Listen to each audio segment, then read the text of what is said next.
But I was hooked, and she knew it, and I didn't understand it.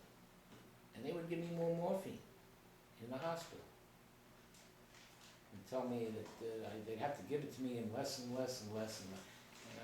And she gave me a book to read. I'll never forget this. It was in English, of course. And it talked about how to break a drug, what's the word I'm trying to find when you're... Addicted? Yes, addiction. Thank you. And I said, let's do it this way. It's going to take a few days maybe, and some pretty serious kind of crap. But I said, and she didn't want to do it. She said, no, don't do it that way. Do it the slow way. But I said to myself, if I don't do it this way, I was smart enough when I was 16, and after I had read about drugs, I was smart enough to know that I had better do it real quick, or that I may spend the rest of my life, how long that was going to be, with this addiction. And so over the one weekend, late Friday afternoon, when all the doctors went home and it was just the weekend in the hospital, it was kind of quiet. She and I worked out I worked it out, and she implemented it, tying me to the bedpost. And my hands, and I could not get free. She had a friend that was in law enforcement, and she had borrowed his handcuffs. And she said, okay, and I said, as much as I scream, as much as I yell, whatever I plead for, I said, pay no attention to me.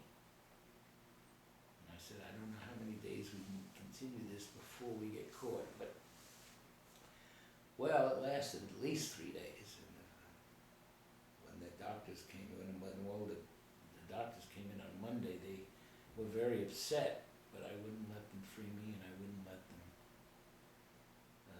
give me any kind of morphine or medication to ease the pain. It was very painful. It was very exhausting. I didn't sleep for 3 days, I don't think. I screamed and yelled. But I kicked it. And I thank God that I kicked it. And that was another thing that followed me through my whole life. I never had another drug. I never tried any drugs. I never even smoked marijuana. I used to go to parties and they'd be passing the marijuana around, and I would just send it to the next person. Or if I didn't want to, embarrass myself, I put it in my mouth and blow it out. I would never inhale.